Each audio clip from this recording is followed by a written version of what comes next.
content. Welcome to Board Game Homies. We just did our 2024 list, but I wanted to take a nod to 2023. We didn't play as many games that were published in 2023 as we did for 2024 or even 2025, so we didn't feel like we had enough to do a full episode. So I still want to touch on it, and maybe this will get released as a little in-between week episode, or maybe you're hearing this at the end of 2024. Either way, let's touch on this. Guys, of the very few games we played published in 2023, what were your favorite 3 games? Well, just looking at our collective list, there is a single game that makes all of our lists. That is The White Castle. I mean, best game of 2023, if you ask me. Yes. Yep, I'd agree. That is my number one game of all time. Gasp. Oh, is that mean, going to for change now. in 5 hours? She'll send another list tomorrow.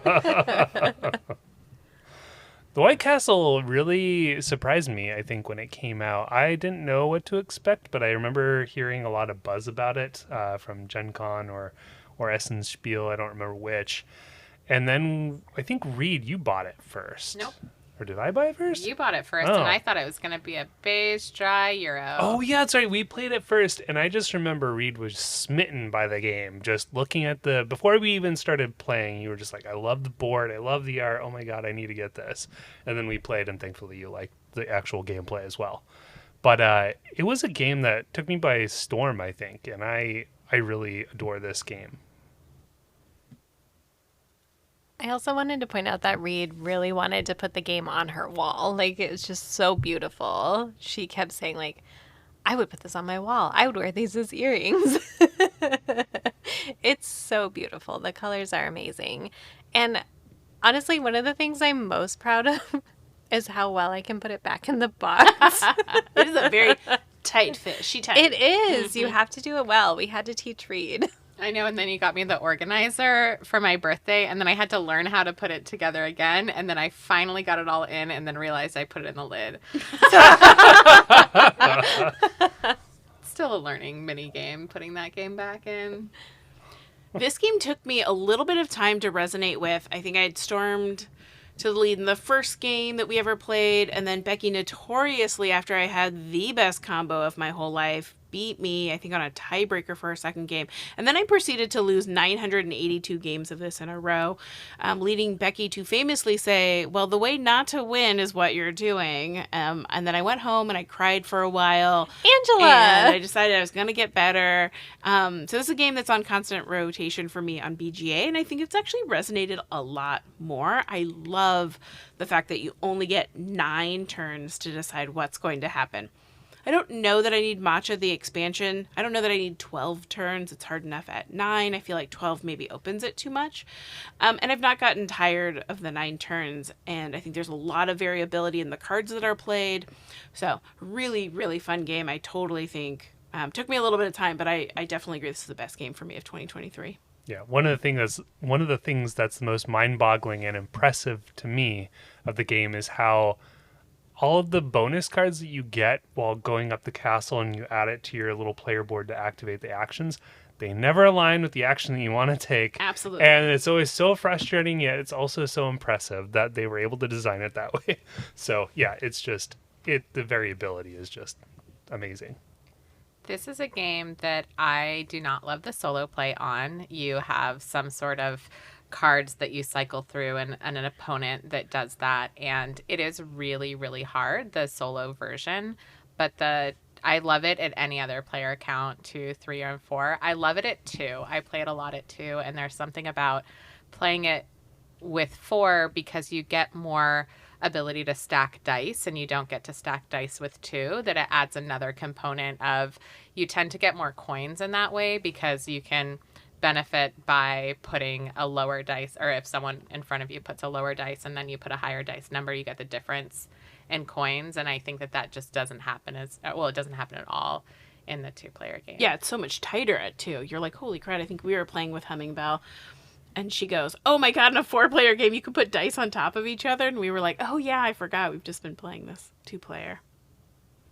Great. So the other game that appeared on 3 of our lists, not including Angela's, is Dune Imperium Uprising. Angela, why didn't this appear on your list? Because I decided to have fun and joy on my list. And so while I like Dune, again, because I am an acolyte of the Paul Denon Church of Goodness, I do like Dune. I just chose some lighter games that were a little bit funner and filled with polyominoes instead of this deck builder. But I think this is a great game. It would have been number 4 on my list. You're just a sour worm, aren't you? Absolutely. 10 out of 10 would recommend me, the green apple sour worm. Dune Imperium Uprising is one that I didn't know I needed, I think, after Dune Imperium and then the Rise of Ix expansion. I really enjoyed that. Dune Imperium Uprising came out, and I just remember thinking, like, really? They're doing another base game? This is weird. It's an alternative to the Dune Imperium base game. And then we ended up seeing Dune 2, Dune Part 2. And then we played Dune Imperium Uprising, and I got it. And I was like, oh, yeah, this feels way more thematic with the second movie. You get the worms, you try to break the wall, you try to take over. And it just...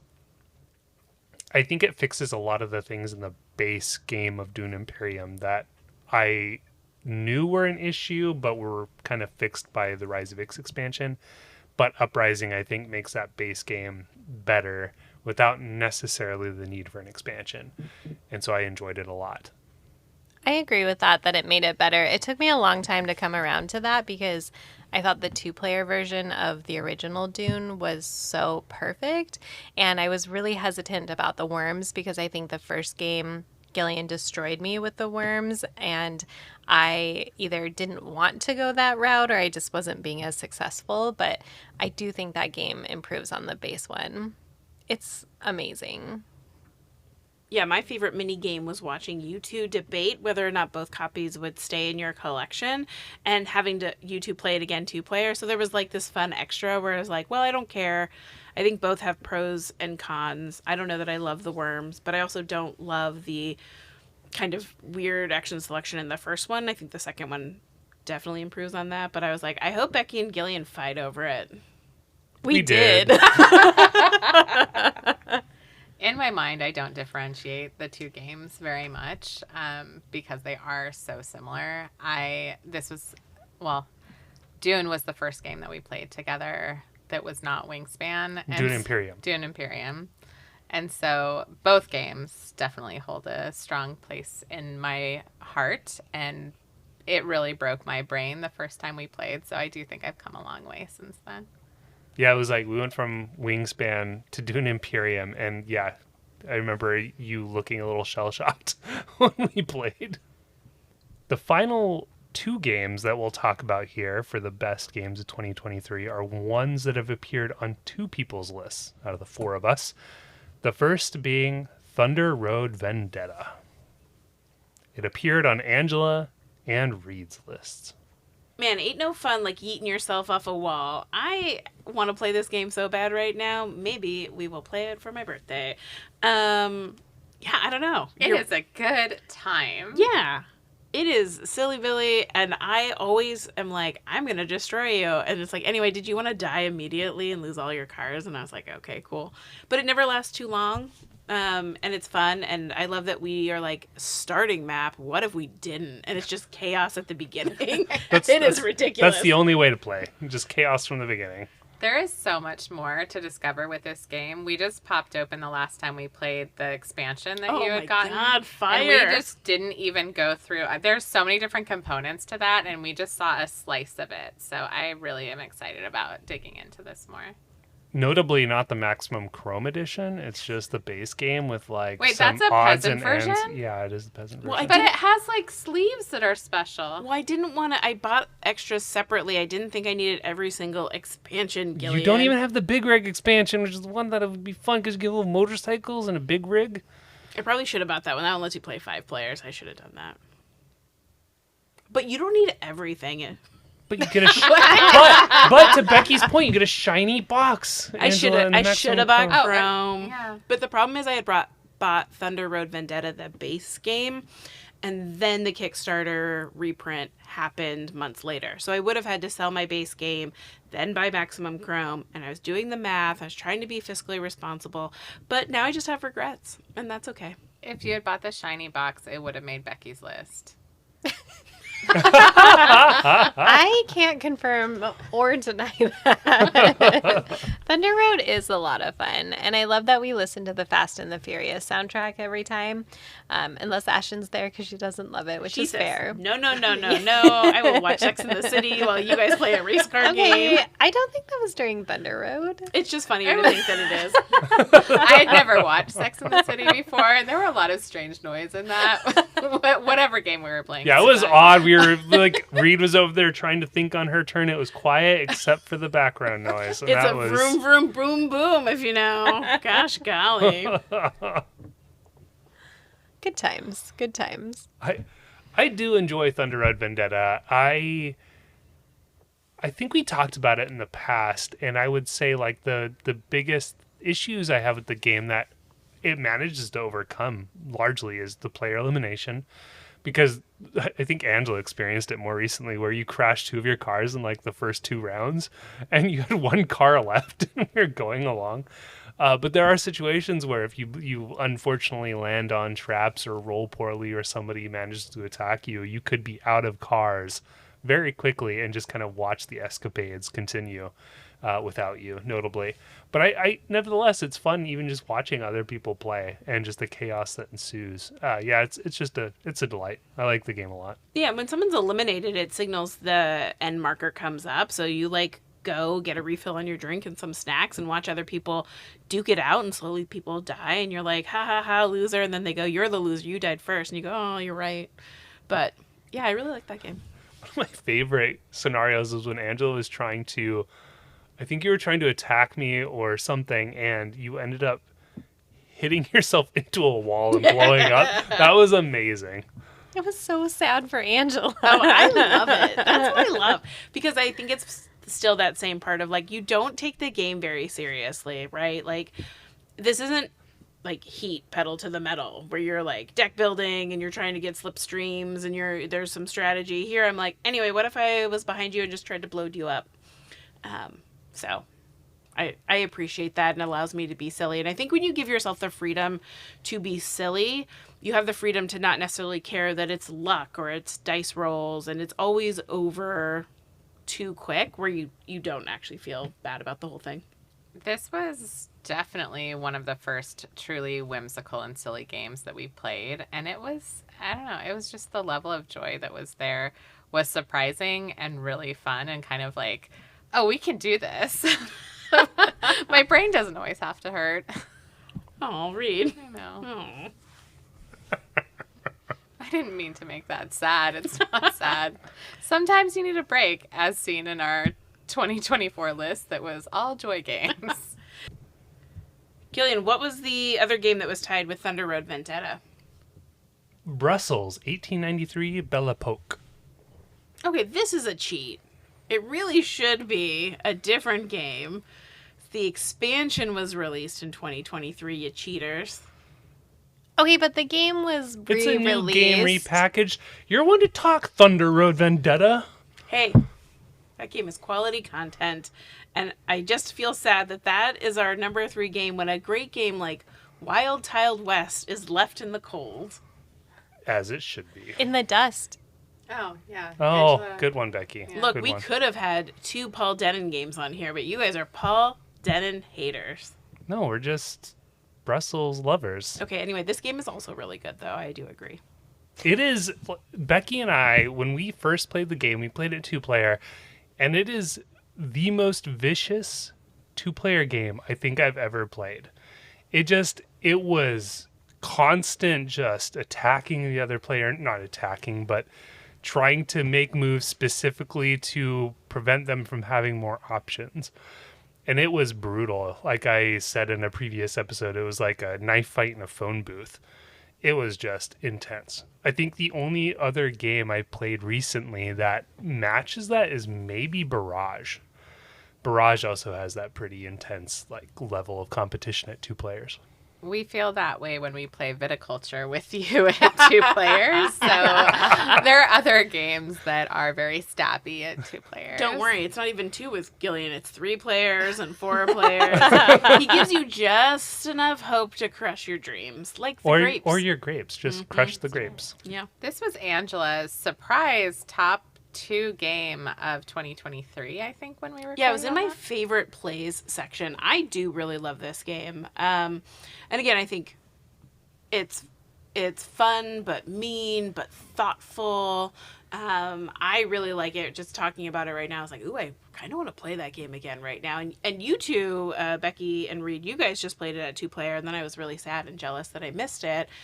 So I do agree. This is a really, really wonderful game.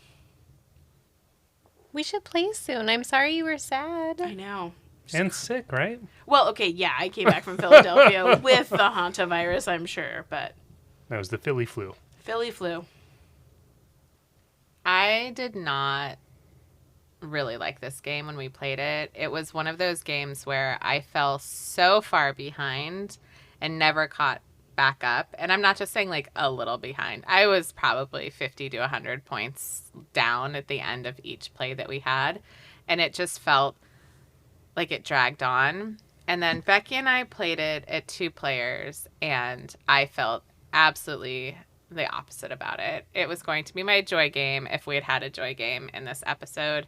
I really enjoyed the 2-player version. I am still shocked with that play because I was around the house when you guys were playing. I just wasn't up for gaming that night. But I remember at one point hearing Reed say, like, how much money do you have? And I think I've already lost this game. And then I learned from Becky later that you ended up beating her. Wow. I did. I won. Is that why I like it? Because I won? Well, is that... It helps. Maybe Becky's really bad at games, or you're... No. Wow. That's what Becky keeps saying this year. That's Okay, like okay, Becky's but theme. Becky's saying it is different than you saying it. true. Or Gillian saying it about all of us. I also said it once on a podcast episode, and now you're just leaning in, which is making me feel more Absolutely insecure. not. I've heard you say it like a bunch, and you just sit there quietly being like, am I not good at games? Okay, maybe you're not. I think she says about specific games, which hurts less than saying just games in general. No, Angela is right. I'm kind of having a mid-gaming life crisis. You did not help Reed by beating her thoroughly in this game. Well, Becky beat me at Isle of Cats duel the other day, so It's the same level of strategy. it was my top 9 game of 2020. There you go. Yeah, I think there are a lot of options for this game. I really do like it. I think there are different ways to play, different ways to win, a lot of varied strategies. It's just a game that every time I think about it and diving back in to figure out what some of those different strategies are, it makes me love it even more. So many Pauls to play. Paul, George. Or Paul. Oh, but don't forget about Paul. Mm-hmm. Our Lord and Savior, Paul Denon. He's my fave. Okay, I actually was sad about which Paul Reed chose because that was the Paul I wanted to be. This is a game that, having played a lot more games since the first time we played this, and also thoroughly discussing Angela's strategy of tapping nobles, I understood it so much better this time. And because it was just the 2 of us, I felt like I had the right pace of turns. I could ask Becky questions about what to do, which made me feel better. I don't know if that's why I was able to win, because I had my emotional support Becky, but I just thought I understood the game a lot more at this point when we played it. I'm curious to see if you feel differently playing a 4-player game. Like, differently than how you felt initially. No, I don't think I'm going to win a 4-player game, so maybe I will feel sad. I just want to say Angela does enjoy tapping nobles. I like to tap that Paul. No, those That's are not the, noble. Wait, That's what? I don't know. those are the Georges. George, Paul, they're all We're just tapping whoever at this They're point. just white guys with hats, let me tell you. And some have beards. So. I need a good monocle. I do want to mention World Wonders, which is on Angela's list, and I do love that game. I don't know why it's not on my top 3 list. And because but you have 3 to choose from. And you chose 3 that's other true. games. There's not enough, but World Wonders is so good. Wait, that's on. I didn't know that was a 2023 game. Yeah. Maybe I also Maybe didn't know. you should filter in BGG read. I know. Thank and you for look at teaching me games. how to do that, Gillian. So now I could, which No. led to change number 7 on my list. To be fair, I did list 4 games. I just cheated that my number 3 were 2 polyominoes for World Wonders and Wild Child West. 1, yes, probably World Wonders is a better polyomino, but I don't know. I just really love Wild Child West. We're waiting for the sass to come out. I was gonna say good for you, Angela. Can't wait to play it on my birthday. And we're going to have a great time. Absolutely. I will force it down your throat. Are we going to listen to Wow. Beyonce's country album? Absolutely. Oh, that sounds lovely, actually. It's going to be really fun, guys. Is this a moment to discuss the hot take? Are you guys still settling into that? Well, now we have to. can't But we talk also about need to. that on this We can episode. only do it if we can listen to Chapel Roan's like country song too. No! Gillian. Wow. That was the sass coming out. Okay, given the number of games we played, or the few games we've actually played from 2023, and the plethora of options that we still have available to us, what game do you still really, really want to play from 2023? This is a weird one for me. I think playing Clank has made me rethink this, but also I just really, I don't know. I feel both ways about Ticket to Ride. So Ticket to Ride Legacy Legends of the West came out. It's a legacy game. From everything I hear and everything I've read, it's basically just souped up Ticket to Ride. But I also kind of like souped up Ticket to Ride. So I'm kind of weirdly like fascinated, like those people that watch lawn videos on YouTube or car accidents. I don't know which one is more interesting, but I kind of want to play Ticket to Ride Legacy Legends of the West. I mean, I'm into that game. I've heard nothing but great things about it. Obviously, no spoilers in terms of what I've heard. I mean, I haven't learned any spoilers, is what I mean to say. And I would be very interested to play a legacy version. I don't know what it would entail. I also would play a legacy version of Ticket to Ride. And even though you say no house rules, Angela, you do have the best house rules for Ticket to Ride. I don't know if the legacy game would need them, but I do like knowing that they're in our pocket. I know, it's the only house rule that I have, which is for Ticket to Ride, especially because when you play with new players, and I get it, if you don't play with this house rule, the game is much more strategic or thinky or blocky. Boo. Look, it's an entry-level game. When you take your turn, you should be allowed to take trains and to place trains. Take 2 trains or routes, and then you should be able to place. Speeds the game up exponentially. It's the only house rule I subscribe to. You're giving the root frog expression Oh, right you now. kind of are. My frog face meeple. You're so cute.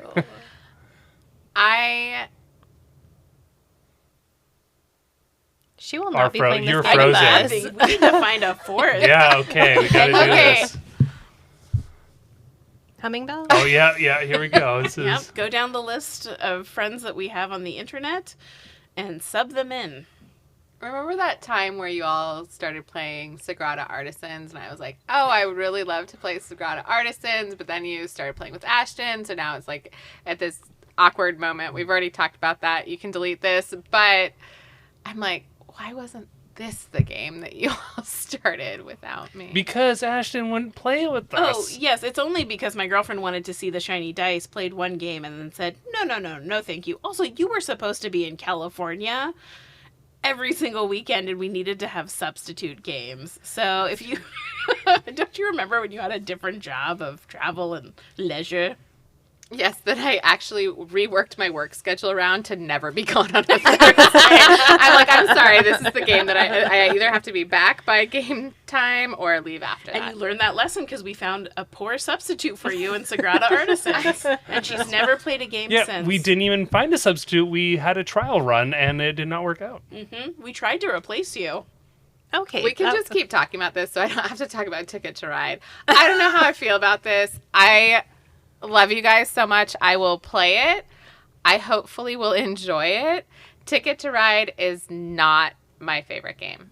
I'm glad I started that new game of Ticket to Ride on BGA. But you probably don't know how to play, so you're just clicking No, around. I know how to play Ticket to Ride. I've probably bought maybe 10 copies of Ticket to Ride. It's a For good. somebody that doesn't like Ticket to Ride, you I sure know. buy a lot of copies of It's Ticket a to really Ride. good gift game, gateway game. Oh, check this out. You know, Why, it's a very why would you gift a game that you don't like, though? well. I think I've liked it at some point in my life before I think? played it a lot. I don't know. I probably gifted it because it was still in cellophane in my house so many different times. I don't know. Anyway, if you are looking for a fourth and you'd like to come to Board Game Homies, let us know. We're looking for a Ticket to Ride enthusiast. Wah, wah. No, we're gonna make Reed play. She'll have fun. We'll listen to train music or something. I would like that. I don't know See? what it is, but I would like it. Becky, what is your top game that you still really, really want to play in from 2023? I don't have just one top game. I still really want to play Evacuation. That one's been on our shelf for a really long time. And I don't always remember which one it is. Is it the one with the infinity board? Yeah. Yeah. I really want to play that game. It looked interesting, it sounded fun, and we've been looking at it for a long time. I also am excited about Freelancers, which I recently made you buy. I don't know how much you wanted to buy it yourself, but I was like, we're going to buy this now. I mean, it's one. I feel like I have to give in to you every once in a while because, it's very rare that you initiate true. buying a game. I really like the Crossroads from Dead of Winter, and so I'm curious how this game uses that mechanic. And also, I just really like looking at the cover. It's very pretty, so I'm Is excited. it shiny? No, surprisingly not. But it does have pinks and oranges and corals and purple.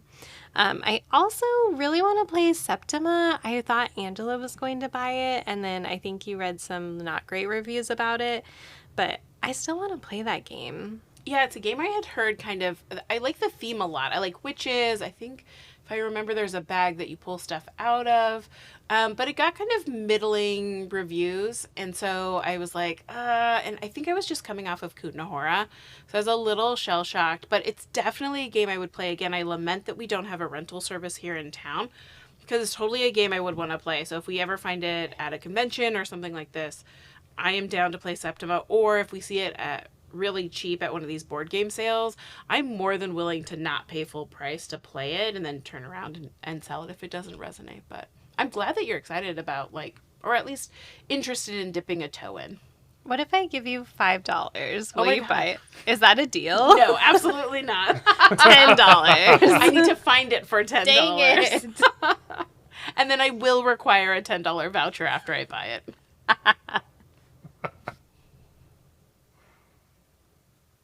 The game from 2023 that I really want to play is Voidfall. It's a game that has been sitting on my shelf for over a year at this point, and we have not gotten to the table. I have watched several videos on it, and it is a daunting endeavor, I think, to try to get to the table. It just seems like a lot. The iconography, I think the little booklet for the players, I think there are 4 pages of icons that you have to look through. It just seems like a lot, but everything I've heard about the actual gameplay is glowing. People said it's a lot to learn initially, but once you actually play it, it's a lot of fun. And so I'm very much looking forward to actually getting to that table eventually. Yeah, I love everything I hear about this game is, anyway, did you want to slog through it for a bunch of time and then you'll enjoy it? And I was like, oh God, what if I don't though? I just want to go straight to enjoying it. So in a way, it almost seems, from what I've heard, and to be fair, now it's got this block in my head, it seems worse than playing a Lacerda. I think it is. It's heavier than most. I think it's heavier than all Lacerdas, actually. Yeah, and it's I think intense. Lacerda's for me, have kind of a grace of system, right? We haven't played that many, but I do find a beauty and an elegance in some of those designs. And Voidfall seems like you just throw it down at the table and you go, we're just gonna sit here. And you got a cigarette hanging out from your mouth and a glass of bourbon, and you don't leave for 50 hours. So, I mean, that's poker. well, or that's Twilight Imperium. I don't know which one it might be. But yeah, Voidfall's really intimidating. It does. So I'm excited for you to learn it. Yeah. I was going to put Voidfall on my list as well. Although you saying that it seems daunting makes me feel like No chance. But it is year of the space game, and that counts. And or sea game. Reed, don't listen to them. It's going to be great. Did you guys play it for Christmas last year when you were going to? No. Becky probably said it's way too daunting. Also, No. I have a Gillean did. legitimate concern that our ability to learn heavy games has diminished since we've been playing so many lighter games. We just have to build it back up.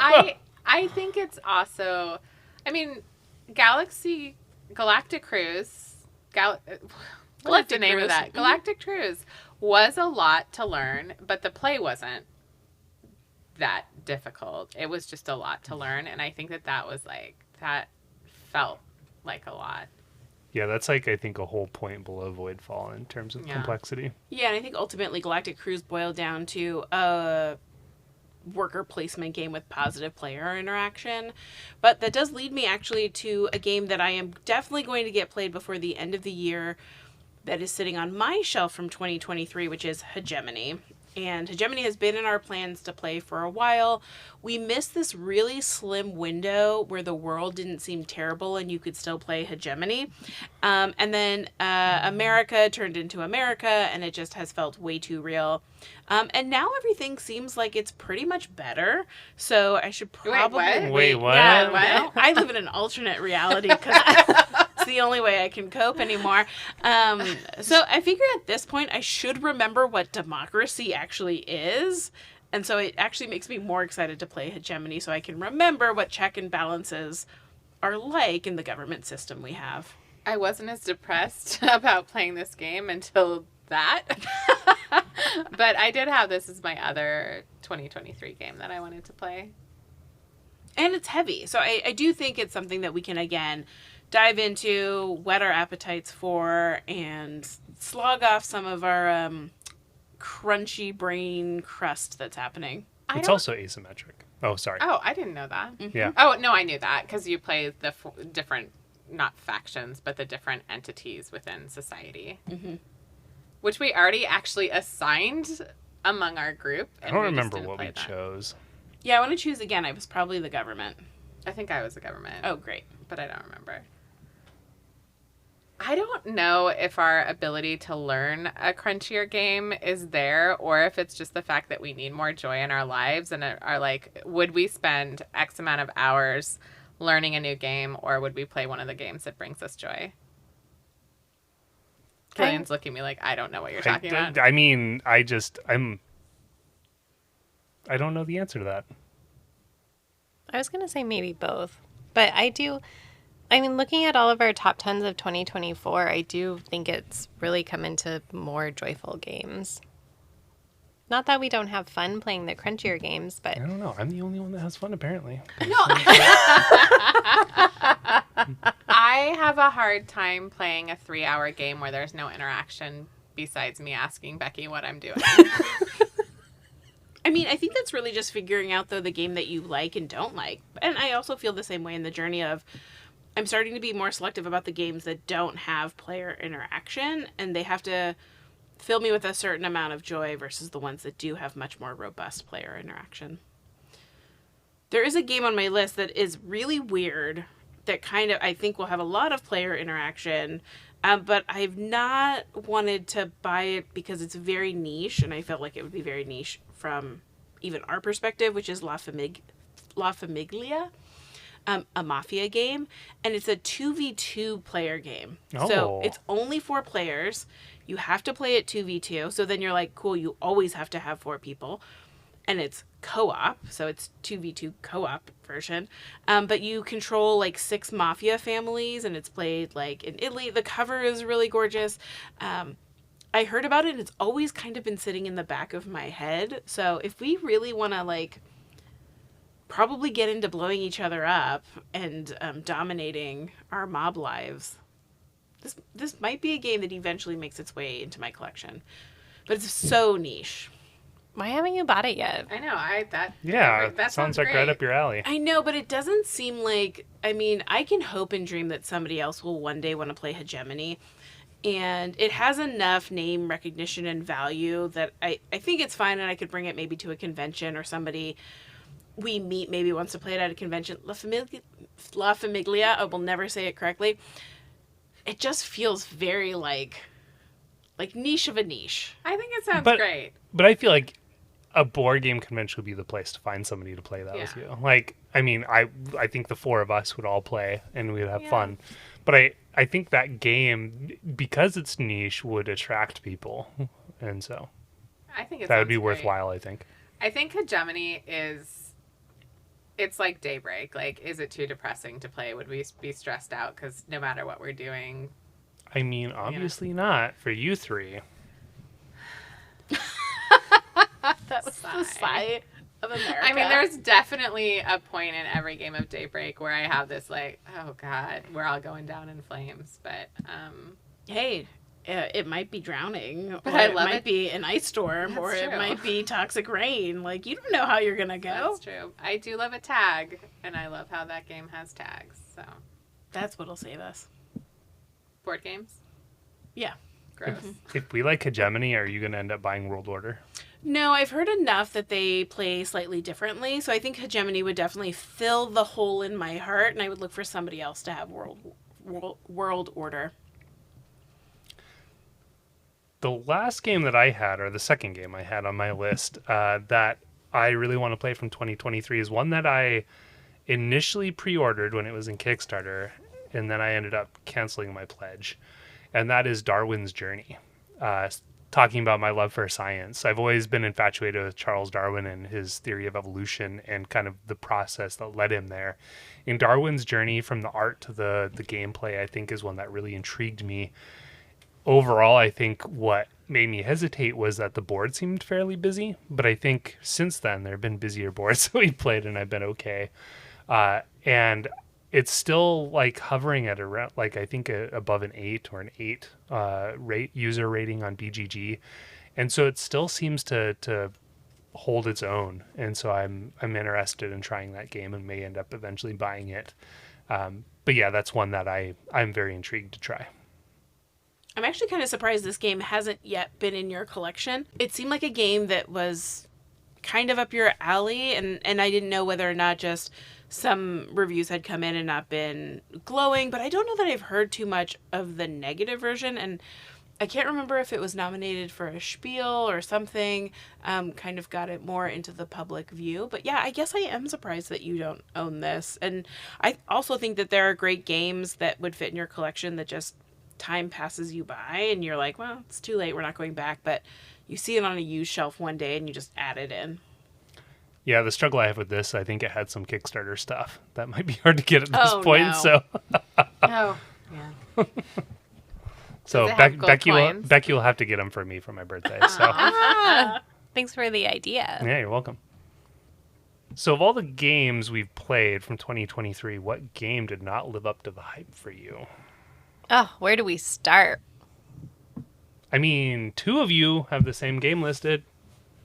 Just saying. That's because I did not realize that one of them came out in 2023 that is on this list. So I did not know that Terraforming Mars, a dice game, came out in 2023. Did it? Yeah. Yeah. Oh man, which one will you pick, Reed? What was the greater disappointment for you? If you had to dig into the resources of your meeple-laden heart, what would it be? What was a bigger disappointment to me? Because I bought both games at some point. Terraforming Mars, a dice game. But the game that was the biggest disappointment for me was Earth. Bum, bum, bum. You know, you could say, for as much grief as I give Kut Nahora, I still at times miss that game. I don't miss Earth. I don't need to play Earth again. I enjoyed watching how angry you were kind of at that game. Just the rage as you put little tokens onto the cards and said, why? Why? Why? This doesn't make sense. Why? I'm convinced that part of the reason why Reed did not like it is because you kept making phallic comments or comments about how phallic the pieces were. And Reed was getting just so overwhelmed by your bombardment of phallic stuff. I would say that I am inappropriate on a number of levels behind closed doors that never make it to this podcast, and poor Reed has to deal with them. And if that was a reason, she would never like any of the games I made comments about. So I find your logic to be not correct. I mean, you went heavy into that. That game is inappropriately designed. 1,000%. Anything that I feel like I needed to get out of Earth, I enjoyed in Undergrove. Like, to me, Undergrove was a better implementation of this nature, pretty tactile things. Also, Castle Combo, you two brought that up a lot, talking about the tableau building. I mean, certainly it made our best games of 2024. I do think it was a better tableau builder than Earth, which may be a controversial opinion to people who really enjoy Earth. I just found some of the gameplay just really repetitive, and I think I was really disappointed for Reed, and especially because this game had been a clear number one in 2023. When you looked at reviewers, it was far and away, which is another different game, Far Away, but game that people liked, and I think it had so much hype attached to it that you're like, yeah, of course I've got to play that game. Yeah, I thought it was a shoo-in for a game we would enjoy, just based on the reviews it received and watching a little bit of video of gameplay. But man, the actual play of the game was not at all as satisfying as I thought it was. I've said it before, I was not as disappointed as you all were, but yeah, I thought it wasn't as special as people made it out to be. As I mentioned a few moments ago, love tags. I enjoy Castle Combo and tableau building. I did watch a lot of videos and thought, is this game really this simple, or does this game really have no tension in it? And then I played it a little bit online just to kind of test out the movements. And then we played it in person, and it really sealed it for me of, yep, this isn't it. I thought the concept of simultaneous play is really interesting. That's led by one of us being the turn taker, and we all kind of follow that, but at the same time. But it was boring. Wow, just the kiss of death. It was boring. Boring. I mean, it's saying a lot if I would rather play the dice game than Earth. But you also have to think about it in terms of expectations versus reality there. I feel like there weren't a ton of expectations for the dice game. Oh, there were no expectations of the dice game when we played it. It had already been pretty universally panned by the time that we had played it. Well, but who are the people giving the dice game like 8s and 10s on Board Game Geek? We were shocked. Like Angela had just mentioned, Far Away. That is a game that is far away from my heart. Gross, No. Becky. I was there for you, Becky, because it also was far away from my heart. Thank you. That was one of the games that I saw all over social media, which I don't spend a ton of time on, but everyone was talking about Far Away, Far Away, Far Away, how exciting it was. And it just didn't land for me. I wanted to like it, but no. It's funny because I didn't really hear much about it. I heard maybe mumblings about it, and then I played it, I think, with Reed and Becky, Angela as well. Angela was like making dinner, and I was just so frustrated with the game. I don't know. I did not like the game very much. Yeah, I didn't mind it. This game made my joy list twice. It was like the anticipation of buying it, hearing all of this good stuff, getting it, and then being excited to want to play it. And I think that's why our joy games are sometimes just the feeling of getting a game, or like the excitement of wanting to play this thing that you've gotten, versus the actual joy of the game. It's funny because it's a highly regarded game. It was nominated for a Spiel. It lost to Bomb Busters. And I think I enjoy the concept of it, right? You're playing cards, you score backwards, so you want to make sure that you have specific tags on the cards that will score you more points as you go backwards. But it just lacked a little something. I think Becky and I probably gave it the old college try more often than most. I think Gillean straight up was like, absolutely not. What if we threw this in the trash? Which Gillean does not often do. He gives a lot of games. He's like, that was fine. I would play that again. And we're like, no. Mainly just Earth. Yeah, well, there's a lot of them. And Far Away was definitely one where he was like, no, this is not for me. I didn't mind it. Do you even know how to play it? Yes. I mean, we played online and I just went click, click, click, click, click. No. I mean, that's not wrong. Okay. Yeah, kind of. We played it. I liked it. I like the concept of having to plan out backwards, and I like the scoring mechanism. I didn't like the card selection, which I actually think was part of what Gillian had an issue with. I just didn't understand how you get access to some cards and there's turn taking when it comes to the cards. I liked the way that you built the tableau, though. Yeah, you got to select cards. I think I'm going to get this maybe a little wrong. Based on the lowest card placed or the highest card, it's one of those. And Gillian got into a stretch where he just had none of that and then could never choose the card. And then obviously, being really great gamers that we are, we took the good cards, constantly screwing Gillian. The game that didn't live up to the hype for me was Sky Team. And that was one that got a lot of buzz when it came out. And I was so excited to try it because I'm always looking for a good 2-player game for Becky and I to play. And it just did not resonate. I think it may be that I didn't give it a solid chance. I think Becky and I only played it 3 times. But it just didn't have, I think, the tension or the kind of gameplay that was rewarding to me. And I walked away from the plays just thinking, that was all right. And I just did not understand all the accolades it got. And right now it's sitting at 34 on the top 100 on BGG. Wow. What? And it shocks me that it is that high. And I still don't know, and I wonder if I just didn't give it a fair shot. But it was it did not live up to the hype that it got for me. I don't know. I don't think I would put this game as the number 34 best game in the world. I was happy you guys bought it because I had been thinking about maybe this is a game I play with Ashton. Maybe I'm trying to get into co-op games and she might like that more. Thankfully, I've given up playing games with my girlfriend. So when you guys bought it and I played it, I was like, this is fine, but I don't think it's going to hit at that level. I think it's a fine game. It's a nice co-op. You roll the dice, you place them.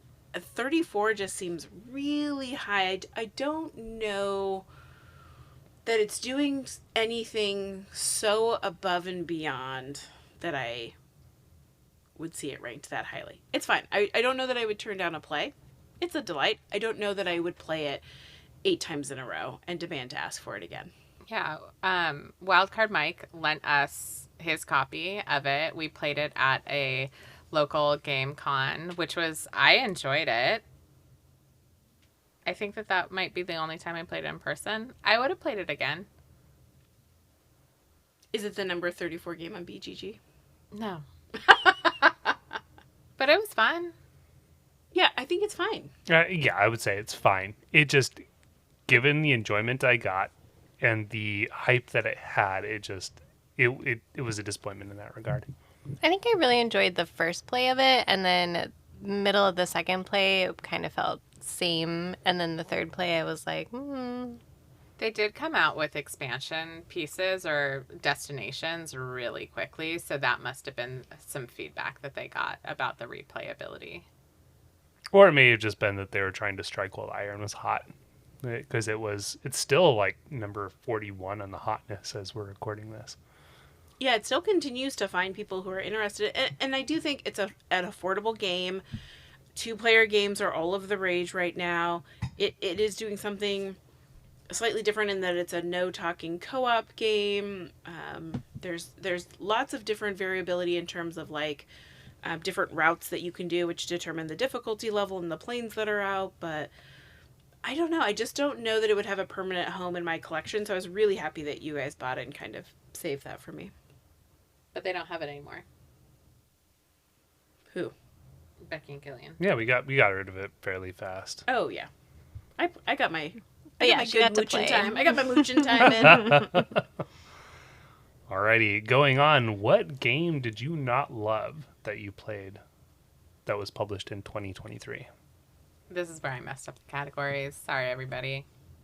Boo, hiss, get off the No, pod. you did fine. I mean, you talked about Earth and terraforming Mars, but you went back to Earth, so it was fine.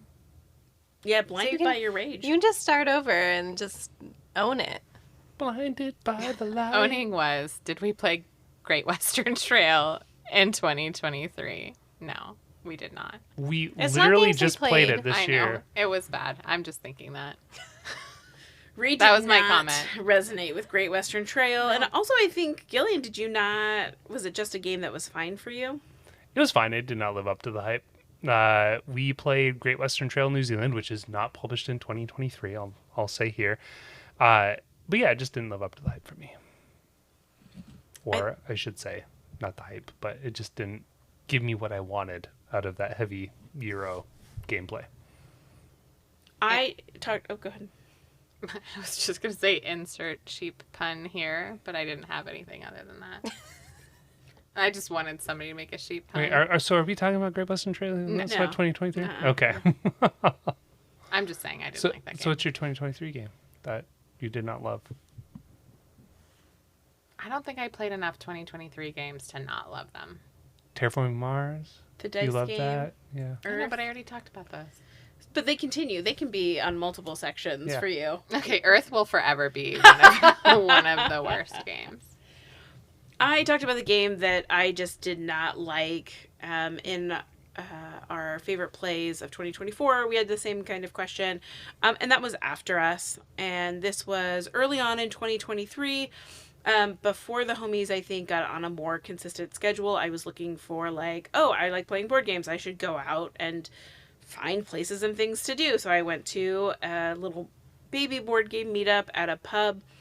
Somebody played After Us, and I think what really upset me is I was like, this is nice. Oh, so much fun. You move the cubes.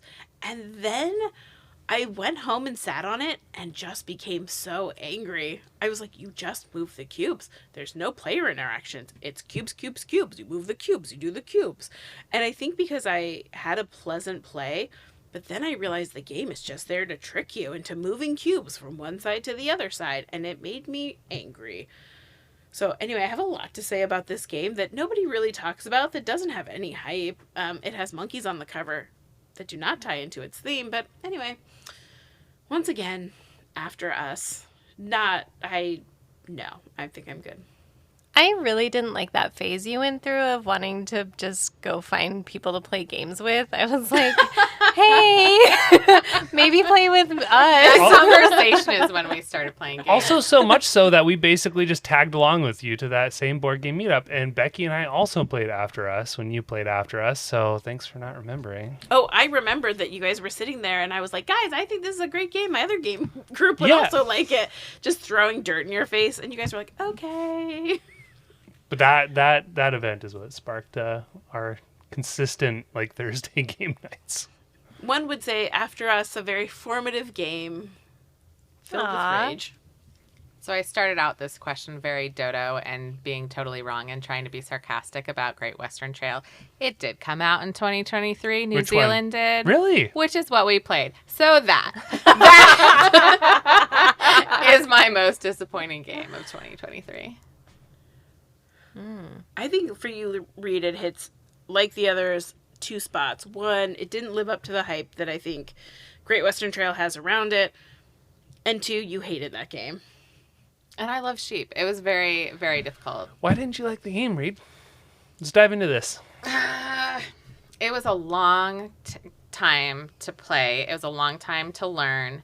And we did not talk really at all throughout the whole game. And it was hours that we were playing that game. I gave it my all. I really did. I was like trying. I wasn't disinterested in the game. I was trying to stay on top of it. And I just like lost miserably. And it's not just that. I was just like, I don't think I want to continue trying in this game. It was too long to have a really unsuccessful strategy. And then like, I guess you could course correct at some point, but it just was not it for me. And famously, you turned to me when the scores were read and I had come in last place and you said, "What happened to your game?" And I said, no, Gillian. Redo these numbers. And then I lost. Very bad. And I think that's the real reason Reed did not like Yeah. a Great Western Trail New Yeah, Zealand. it's like taunting someone on the 1 yard line before you've crossed the finish line. Or dropping the ball on the 1 yard line as you run into the end zone. Absolutely. Don't count your sheep. No, don't before cap you your sheep before you Fall shear asleep? them. Oh gosh. I'm still amazed at how aggressively you disliked the game. For lack of a better term, you were just very adamant about your dislike of the game. I will say, like, Great Western Trail New Zealand was the one that I wanted to get because I've heard great things about the original Great Western Trail. Second edition came out, but both Becky and I, as we noted about Wild West, where I'm not a huge fan of Western themes. And so driving cattle to Texas was not something I was into. So when they announced the Great Western Trail New Zealand and it was sheep along the New Zealand area and islands, I was much more intrigued and I thought I could get the gameplay there. But man, playing it, I enjoyed the first play well enough, but I will say I felt like it like Reed said, it felt long. And after a few plays, I felt like I saw most of what I could do. It was fun to try to do different strategies. Like I did the shearing sheep strategy, the last game we played, and I enjoyed that a lot. But it really did feel somewhat repetitive because you put out buildings, people put out buildings, you visit them, you do the action, then you continue on. And I found myself, which might have been my own fault, but I found myself doing the same strategy, or not the same strategy, stopping at the same spaces almost every like cycle. And so it just felt like kind of the same thing over and over and over again. And I tried to switch it up, but it didn't really jive with me, I think, in the end, to the point where I would say I bounced off of it a little bit. We ended up getting rid of the game. I would still play it, but yeah, it didn't live up to the expectations I think I had of it. You can sum this game up in a visual that you cannot see because this is a podcast. But as Gillian was talking and he was going, you just go around, his head was just going in a circle. It just was like around and around and around. And I think that was the problem with the game, especially when we're being a little more critical and finding what resonates with us, right? And if a little more player interaction is the thing that's resonating with us in this moment, then this isn't a game that was going to fit for us because there is not a lot of player interaction and you do just go around and around and around and you collect the cards, you do the stop, you cash out. So I was really fascinated by the fact that we bumped off of this one a little bit harder. And it's a game I really wanted to love. And I enjoyed my plays. I don't know that I liked the original as much. I definitely liked this version the best. And I don't know that I would say no to a play, but I also would have to be convinced. Yeah. So it's kind of hard. The best part of playing this game was every time Becky took a sheep and you're really in on the sheep buying strategy, and then you'd be like, look at how cute this sheep is. And then there was a very like bootylicious sheep that kind of like posed like Malcolm with this little booty out, and that was a high point of the game.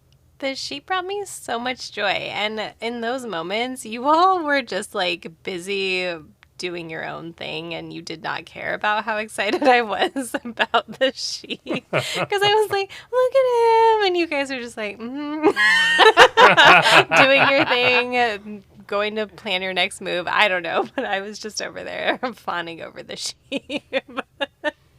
I'm glad you found joy because the thing I thought you were going to say is your favorite part of the game was when it was over. When I hit the end of the bird track and then just didn't do anything other than that. Hi. My game is Terraforming Mars, the dice game, and it's not a good game, and I was actually really angry about it, but I had so much fun when we decided to play it because we played all 3 Terraforming Mars games so we could talk about them on the podcast, and which that episode recorded horribly, and so that's why it hasn't been posted, but I still have dreams that we'll post it. But it was so bad and it was so ugly and we all were just miserable and the rules were horrible. There were dice, but you could never re-roll them. And we're like, why are there even dice here? And it was bad. It was like we were suffering through the whole game. We thought the game was almost over and then we still had to get one of the things to the Terraforming. Yeah. And we're just like, no. But also, after this game, Reed was so inspired. Like, she wrote her own rules for this game. So I actually want to play this game again with Reed's rules. But is somebody going to sell it to us for $5? Every time I go and look, I love doing a price check of seeing how much this game cost. And I think it's like $60. And I'm like, I would never spend $60 on this game again. I already second time. I know. I'm like, I already invested like $40 in it. I'm not going to buy it again. I like that we told you not to buy this game. We were like, this game cannot be good. But we really wanted to try all 3 for the podcast. We thought it would be so brilliant in the episode you'll never hear. And so I appreciated that you went on a limb and bought it. And was it the only game of the Terraforming Mars series stuck in the fire, or was it the only one that lived? No, it was No, I don't have it. I have the original one. It was in my car. But that one was not. So. Yeah, it's probably what it deserved, quite frankly. But I do think that a dice game where you can't mitigate the dice roll is the dumbest thing you've ever heard of. I just couldn't get over the amount of AI art in the game and just how bad it was. And not just that, I mean, Reed loved it, but the graphic design on the cards, I despised it. But Reed consistently said, like, oh, I don't mind it. It's fine. But I just, That lobbying card. Yeah, oh, God. So good. I mean, the whole game was bad, but with the amount that I love Terraforming Mars, it made sense for me to at least get that game. This is also my, like, the game that I did not love of 2023. And it just frustrated me to no end. I stomped you all in the one game we played of it. Okay. Just saying. I don't even remember But sure. I will say, like, it also infuriated me that you only needed to terraform 2 of the 3 things in order to end the game. Because they knew you'd, like, gnaw off your own arm to get away from it. The solo game, I looked up to see, because, again, I love playing solo games. It was like 50 turns. Like, you die after 50 turns. And I was like, how do you take 50 turns of this game? It's awful.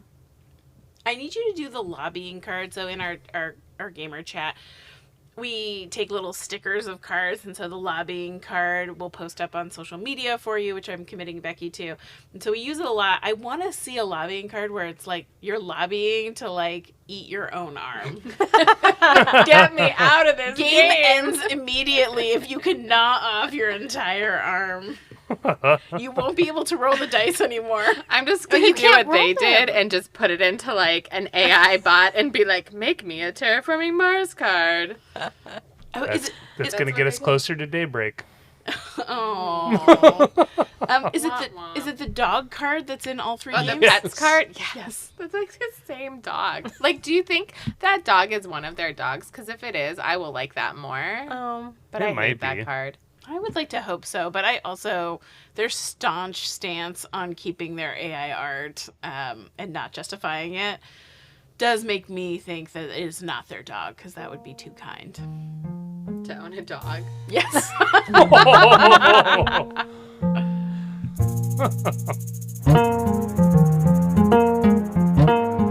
Thank you for listening to Board Game Homies, where we promise to never review Terraforming Mars, the dice game. Why don't you drop us a line, tell us what your least favorite games of 2023 were on Instagram, Blue Sky, or at Board Game Homies at Board Game Geek. Bye-bye. Didn't we just record on Terraforming Mars, the dice game?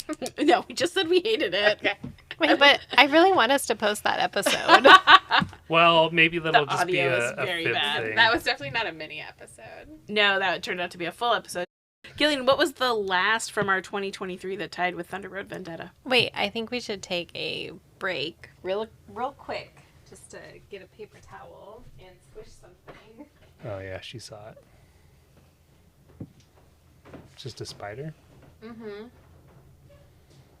That's a spider that was under my plant earlier. Just kidding, it's probably another one. That better not be seven-legged Steve. Oh my god, you should have You named He's my friend. He has 7 legs, and we were just chilling while Becky was gone. He was like crawling on the wall, and I was like, "Oh, hey, Steve." Nat has some spider friends that if they stay in the corner, he's okay with. But as soon as they start moving, comfortably reach this one and feel like I squished it. Please. we're not gonna rehome it outside. I'm not gonna squish from that level. It's gonna land on my face. Exactly, that's Yeah, I'm not doing it either. Okay. Oh, I'm afraid of spiders. Will you please I don't think that spider's gonna squish Becky. Are you gonna get me more whiskey? Oh, if you guys trade these. Guys, he cares about seven-legged Steve. Seven-layer dip. 7-legged That dip. does not say seven-legged Steve. You don't care. Oh, it fell on the dog! Get it. Gillian! Eat it. Malcolm's like, no, my Wow. turkey leg. He's too fat to eat it. He's like, I'm real full. Oh my god, I can't squish it. Okay. Oh my god, it's super. Do you want an ice cube? Yes, please. Oh man, Malcolm was just like sniffing it. Eat it. If that were sweet, he would have eaten it immediately. If it had been a crouton, he would. Wow, you're not wrong, Reed. Yeah, your dog's fat. God. He's just a little guy. No, he's a thick queen. He got that junk in the trunk. Aww. It's not his fault. Oh, no, it's yours. It's your fault. I know. When he got on the scale and it was saying like 40, I was like, what? That can't be right. It didn't say error. No. Okay. At the end, I brought it back up because like I was feeling horrible about it, and the vet was just like, "Oh, we see way fatter corgis." I was like, I don't know how they get fatter than Malcolm. oh my god. Well, it's probably better because he's long, so he can spread it out, and those other dogs are shorter. He doesn't have like tiny head fat body. Yeah, not yet, and won't because now he's Not eating yet. less food. Wow, he's probably like, you guys are jerks. I know. He's probably so hungry. I know I'm a bad mom. I fed him too much and he got fat, and now I'm not feeding him as much as I used to. I'm a monster. God, that's what they say about you on the internet. It wasn't just you, Becky. I was feeding him more too. Yeah, and he's a scientist and can do math. Is dog food math different than Yes. It's like air spelling. It's not the same. No, it's worse. Becky? How do you spell Gillian's middle name? I can't. Ugh.